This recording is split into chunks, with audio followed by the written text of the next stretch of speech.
Town Hall was made back in 2008. It had been empty at that point because of Ian Ricardo's school using it. It took a good 2.5 years until it became empty, so it's free to be marketed. Cabinet did receive a report. It was an update report just to let us know where we were, what the state of play was with the building, and we basically duly noted the report and allowed the sale to continue. When the Poplar Town Hall was marketed, I understand that the mayor was periodically kept informed as to progress of that sale, and evidently from what Mr. Darby said earlier, that was certainly happening. With regard to the process and methodology of the sale, Councillor Peck will know this, members do not get involved in operational matters, and therefore this was left to officers. Just in regards to governance, because I can see where this is all going, clearly we don't see a problem with the way the governance of this was handled. In terms of best value, I mean, you've heard already, our understanding is that we achieved that. So, I mean, that's where we are really, not unless you've got questions or comments to make. I suspect we do. Can I ask you, first off, we wrote to the Mayor to ask him 3 questions. He's made his intention clear that he won't come in response to these kind of things, that he'll come twice a year on 2 occasions, that's fine. But as a result, we wrote to the Mayor and asked him 3 questions. Firstly, there are several references in the Mazars report to his involvement, so the ones we discussed with Mr. Darby, and we asked him, do you agree with these statements that you were closely involved in the decisions about how to proceed on the sale of Poplar Town Hall, and that you caused the process to be changed from that which would have been followed otherwise by officers? Secondly, we asked, did you ever discuss with officers your preferred outcome, the preferred bidder, and your preferred price of the Poplar Town Hall, if so, with who and when? And thirdly, in your discussions with officers about the sale of Poplar Town Hall, did you ever declare an interest in relation to Dreamstar or any of the other bidders? I haven't received a response to that letter. Do you have one? Do you know the answers to those questions? I can confirm, Councillor Peck, that the process was managed by officers and there was no inappropriate involvement by the Mayor or any of these councillors or any of his team or any police advisors, as Councillor Pierce would put it. So, I mean, that's my short answer to your 3 questions. Not unless you've got evidence to prove me wrong. Yeah, there were questions. So, yeah, answer. Will we get a response to our letter? I'm assuming that if you put it in writing, that you would get a response in due course. I'm assuming. Okay. Do we know? Okay.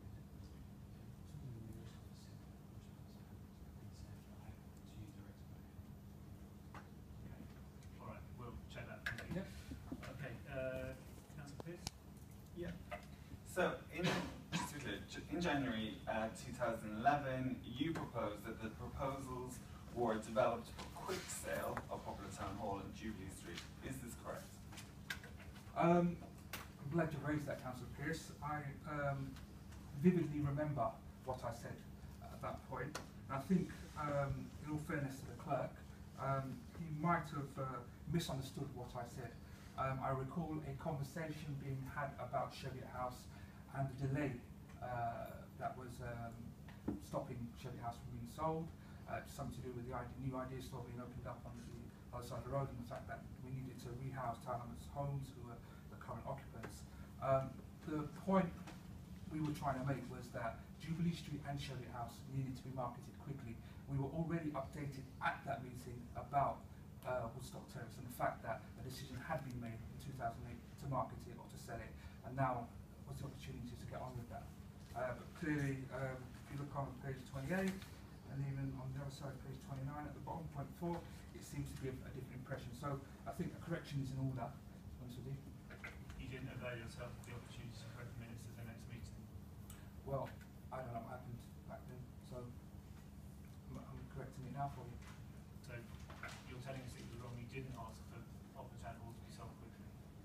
We asked that we expedite the process for the sale of all these buildings that were surplus to requirements. But the main point I was making, I personally made, is that we were unhappy with the fact there was a delay with Jeory House and Jubilee Street. We already were aware that Woodstock Terrace was being sold and there was a process to go with that sale. That's where I am with that. given where the economy was back then, following the 2008 crisis, and that, you know, were you aware that, you know, the commercial property sector was where it was at actually, and that the return wouldn't be there, and it would be probably deliver, you know, exceptionally poor funding, given that you just balanced the council's budget, given that there were healthy reserves in the council, given that, you know, we had a large capital programme? Why did you then judge that an accelerated sale was in the council's best interest? Councillor Pearce, whether you know this or not, you can't leave buildings empty for too long. They cost us maintenance, they bleed money, bleed taxpayers' money. The quicker we sell these buildings, the quicker we can get money into the council and then reinvest in important services which make a difference to people's lives. So our job is to make sure that we minimise costs if they can be avoided. Yeah, thank you for that. When you asked for the accredited sale valuation of Poplar Town Hall, it was 1.5 million.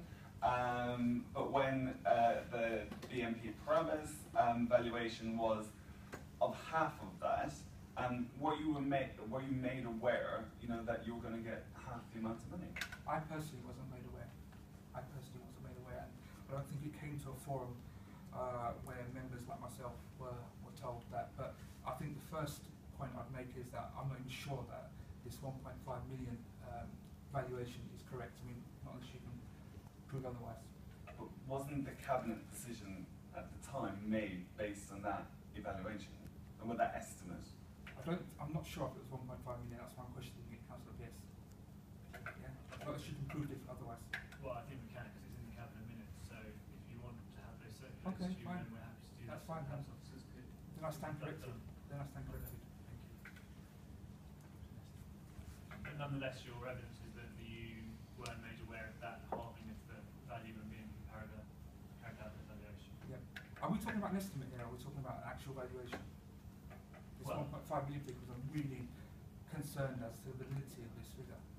Those may well have been questions that you asked in the cabinet meeting when you. You seem to know more than me, Councillor.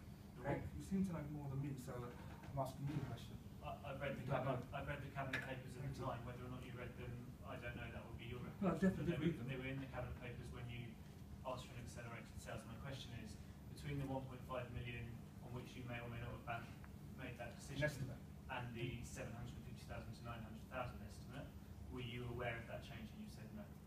Okay, thank you.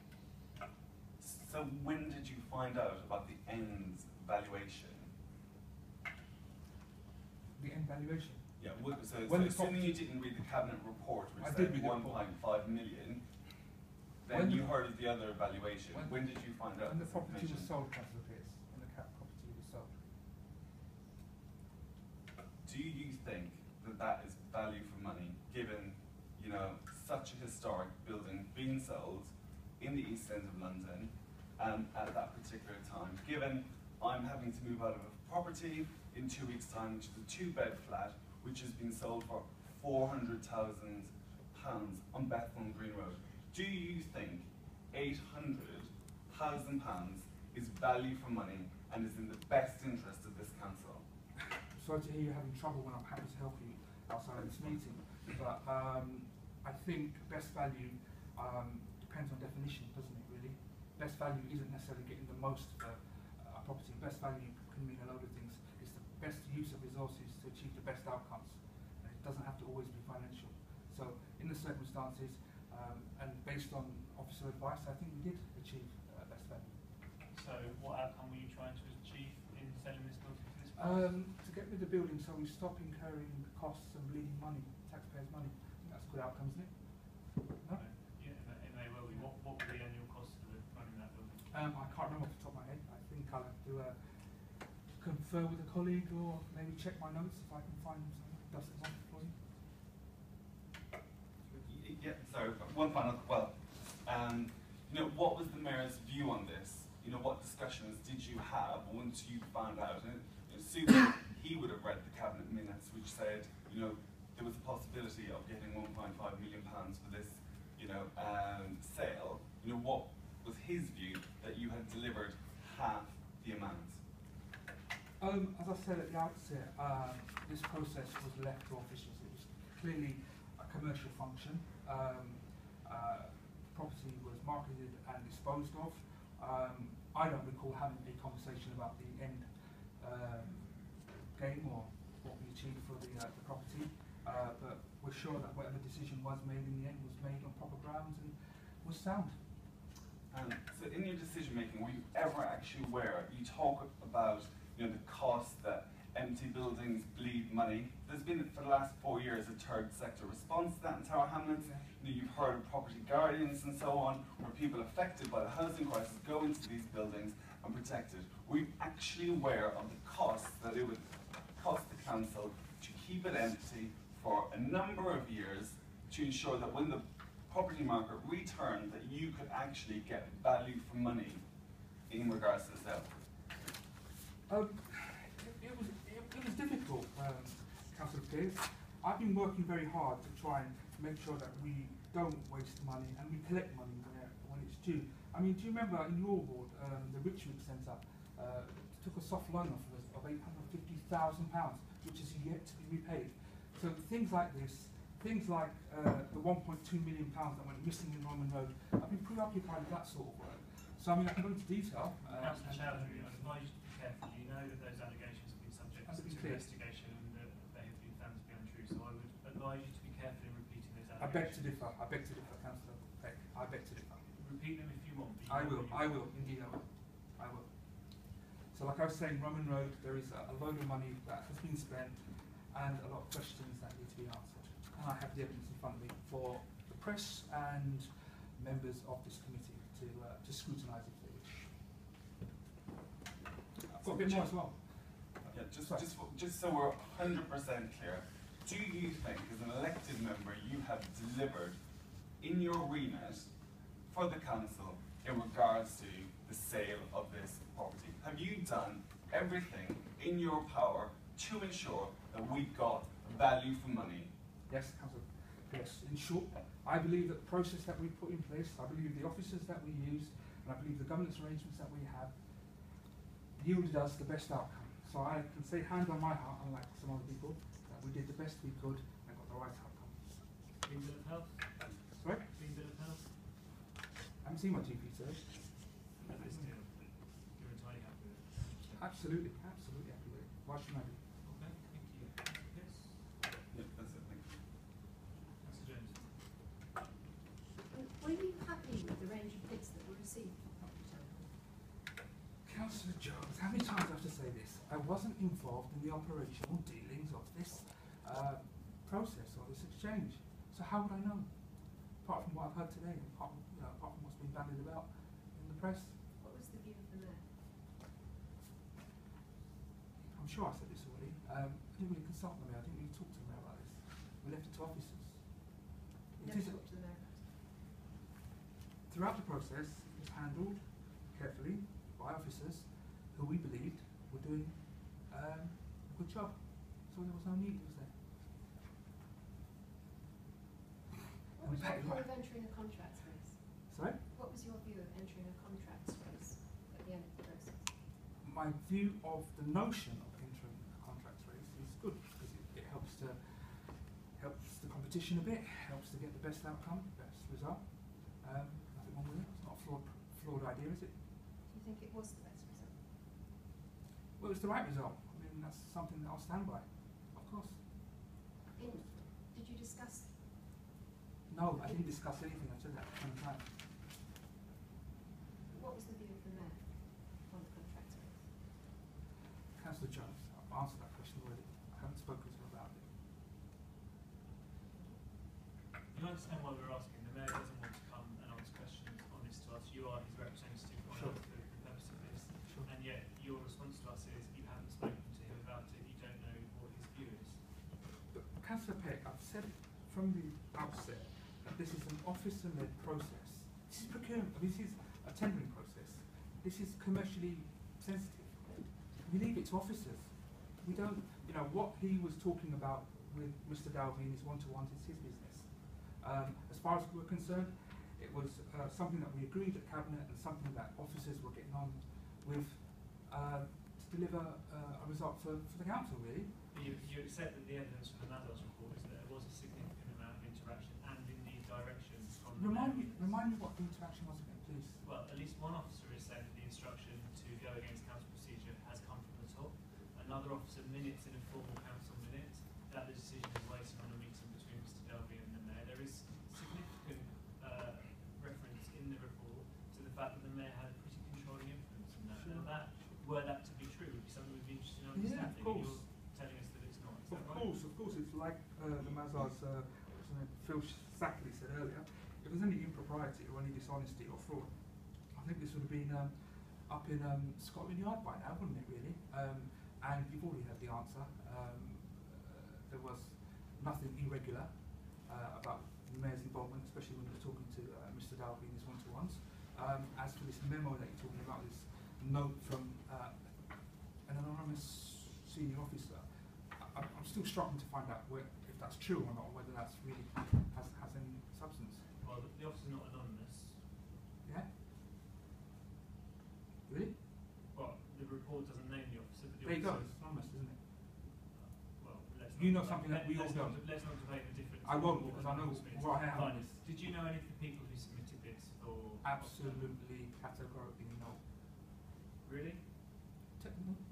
Well, give me an assertion. You don't know any of the people who submitted bids for Poplar Town Hall? Well, test me. Throw me a name. No. I don't, I've told you I'm no. not going to bandy names around. That's okay, I told you no. But your evidence to us is that you knew no one who submitted a bid to Poplar Town Hall. Back in 2010, or 11, when it was being marketed and the bids had come in, I did not have a clue. That's not the question I asked you. The question You're asking was, about the people, and I've told you already, I do not know the people.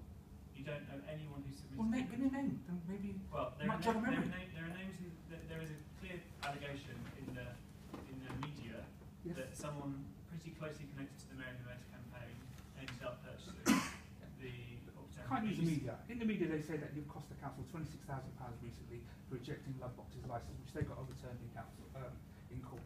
£26,000 of our money, taxpayers' money. Now, if we go by the media, there's a lot of things I can say, you can say. Yes. So please be factual and stick to kind of council records. I'm asking you a question. There is an allegation in the media that names an individual. I'm not going to name that individual You have in to. the session here. You have to. Otherwise, I can't answer.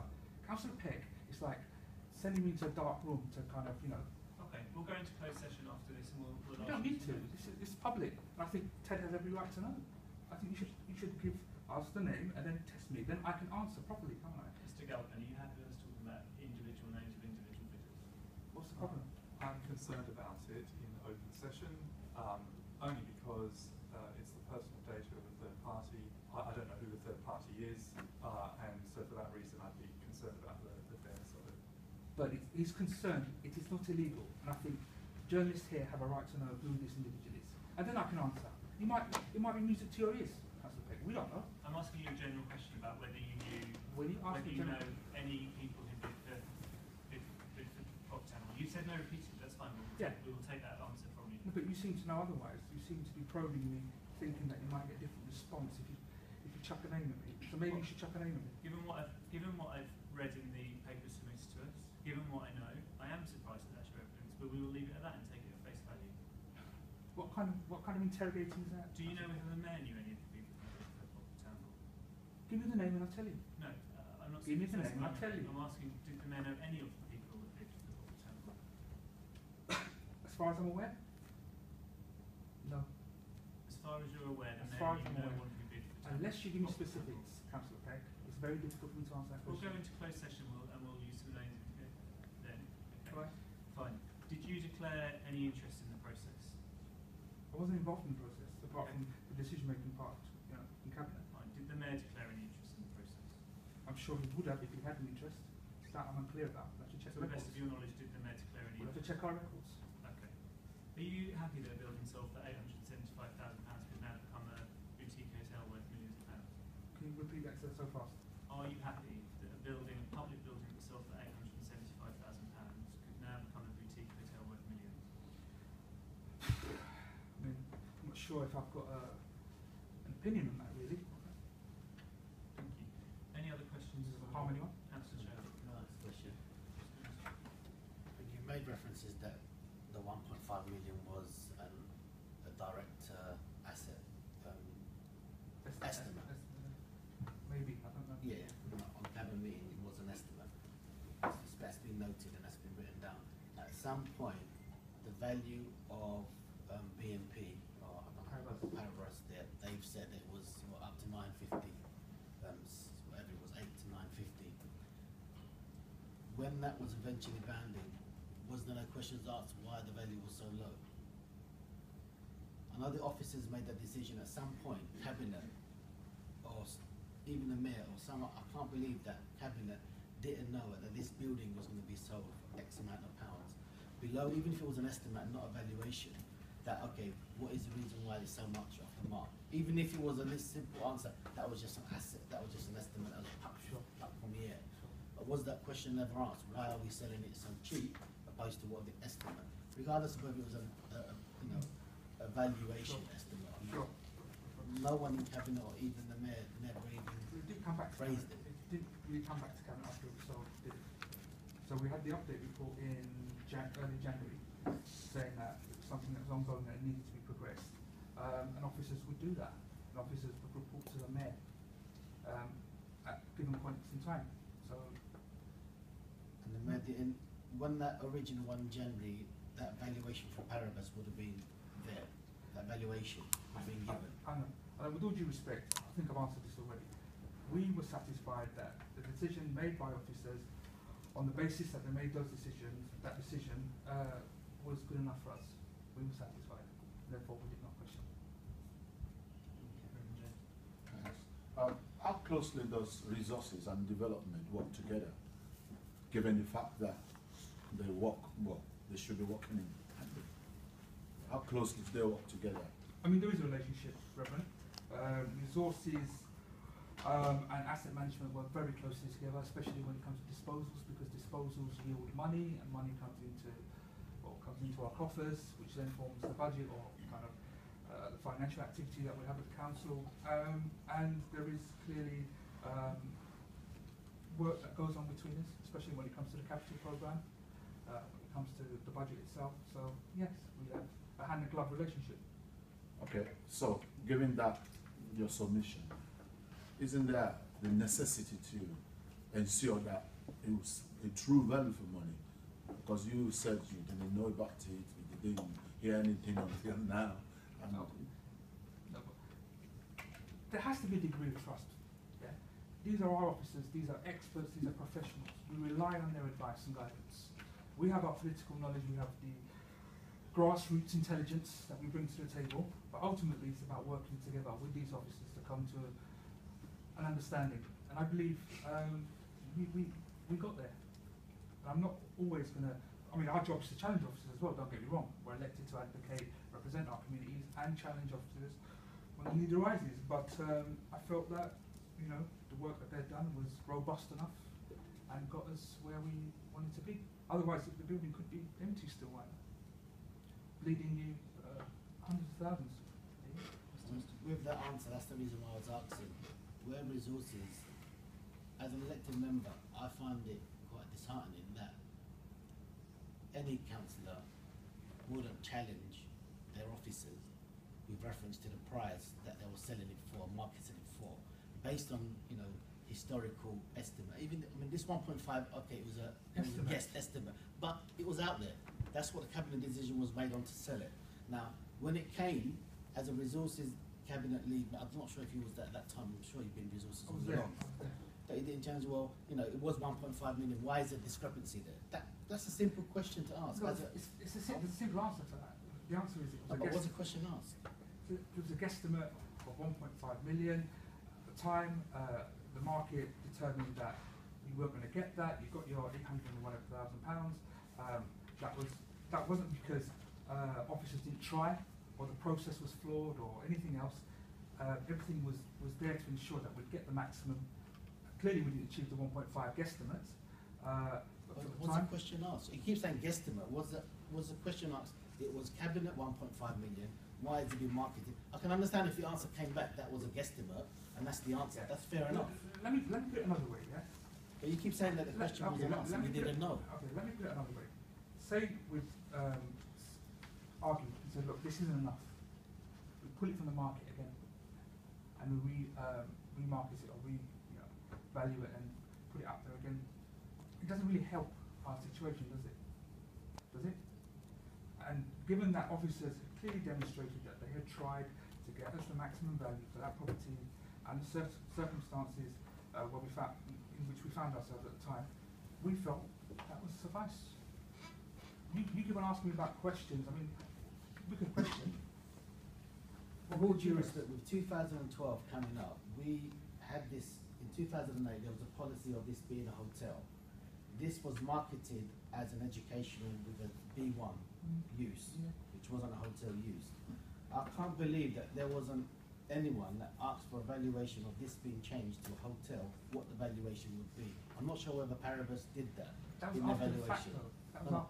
When they valued it at up to 950, they said something to 950, that's the price range which they value that property to be. That's as is. As is, yeah, That's as is. no, as is with the current usage of Yeah. B1. Yes.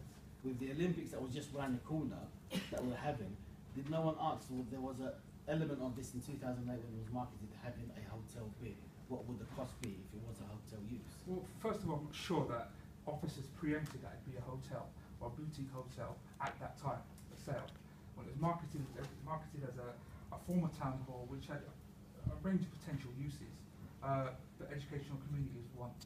And given that, I think they went, they followed their noses when it came to getting that evaluation. If they'd preempted that it was going to be a hotel, then who knows? But I think that came after. Correct me if I'm wrong, but I think the hotel proposition or proposal was a bit after the sale. I'm saying with the various criteria that were there, all I'm just trying to understand is why were different scenarios put. If this had a C1 use, it would be valued at this. If this was a B1 use, if this was a D1 use, these are the price valuations that we can get for this town hall. I know that the planning application came in afterwards and it was agreed Exactly. by cabinet or whatever, whoever made that decision. My point is when Paribus gave the valuations, why was it just valued at a B1 use, an educational use? Why was it not also said, okay, if it was a C1, if it was all of whatever the valuation that the permutations that this building could be, these are what we should market it as. Well, we used highly skilled those professionals. Yeah, we used highly skilled professionals to give us the best value for that property and to do whatever necessary to achieve that. Clearly, if you've found a weakness in that, then I think you should take out BNP Paribus or Paribus, but well, at all. I can't sit here and preempt the future and suppose and assume things. We went with what we had. We had to work with an asset as is, and our job was to make sure that asset was disposed and didn't become a burden or a liability for the council, and that's my job. But like I said, personally, we vote for councillors and cabinet members to ask these questions of their officers. So ultimately, yes, it's not for us to go. It's ultimately we elect you, all of you councillors and cabinet members and other officers that ask these questions of their members. And like I say, from the bottom line is irrelevant that it went to a hotel use afterwards. There was a hotel element when it originally was in cabinet for sale and disposal in 2008 surplus the requirement. And I can't understand why, considering we were hotels popping up all over the place in Commercial Road, around Cambridge Heath Road, Holiday Inns, the hotels were coming everywhere, that we didn't have an element where Paribus said, okay, if we left it as B1, this C1, I'm just going over it again. I think you've got a valid point. I think it's worthy of talking about. I was going to say it's a learning for us, isn't it? It's a learning curve for us. And I think next time we might not use BNP Paribus because if they're that useless and made oversights of that nature, then maybe it's a recommendation from an owners that we strike them off and not use them again. One of my questions to BNP Paribas was whether they'd been past the planning brief that included a possible hotel use, and they said they didn't think they had. I can't answer that. I'm not aware of that at all. Mr. James, Well, the Poplar Town Hall was used as a temporary accommodation for school. Yeah. Why can't it be continued to be used as school? Given the fact that, as the parent governor, there are opportunities to develop that into something else. Reverend, Yes. you're aware that we sold the building? Yes. I'm not in control of it. But before you sold it, it was used as a temporary place for school. Yeah, of course. I think, well, I won't go there, because it wasn't necessarily permitted. The last sentence did say we're going to have an increase in population, so it was aware that we were going to be shortage of spaces, maybe not in the right area. With respect, Councillor, Reverend James's question was, why was the building not used as a longer term site for a school as opposed to being sold? Now, if that's what you meant, well, it's entirely possible. It wouldn't be possible. But again, I can't answer that. I'm not the owner of the site. And if you're talking about whether the council should insist on a certain class of use, then that's a matter for the council and the current owners, really, not for me. I think you should probably understand the question is why did the I council do understand the question. why did the council not keep the building in its possession in order to use it as a school? Is the question as I understand it. Well, my understanding is that the school in Mikado that was there on a fixed 2.5 years until they could be relocated, and the building certainly at the time of giving it to them was surplus to requirements. Because if you remember, Woodstock Terrace was the social services building that we used to have, and I think it was under you, Councillor Peck, that we centralised social service, or we cut loads of social services across the borough, I remember. I think it was. Anyway, I so... was never lead member for social services. No, you were lead member for resources and you did the cutting. Right. I remember, because I'm a lead member now, so I know the records. I've got the records. Okay, any more questions to Councillor Choudhury? I know you've got an officer. Councillor Choudhury, we are in a minute going to go into part 2 and I'm going to ask you some names, but let's just go through the things that are in the public domain. Do you know anyone that was involved in the Limehouse project? Yes. Sorry, I do know members of the Limehouse project. I think I served on their committee back in 2000, before I was a councillor, 2004 or 5. Check it. So you did know at least Yes, one yes, you definitely did. Hussein Associates, Hussein Associates? No, not at all. Qatar Property, I don't think I know the shape of Qatar, do I? No. Dreamstar. Give me a name. The Dreamstar, the name doesn't mean anything to me. Do you know whether you know anyone who is As far as I'm director? aware, unless you tell me a name, I do not know anyone in Dreamstar. Unless you give me a name, I can answer that. Okay. It's okay. Criterion Capital, Again, same thing. Just give me a name. Ebony Limited, Ebony. Ebony Limited, Same. iBreak, Same. Quantum Securities Limited. Same. So other than the Limehouse project, you can't think of anyone that you know in any of those organisations? Unless in closed session you give me all the names, I can't help you.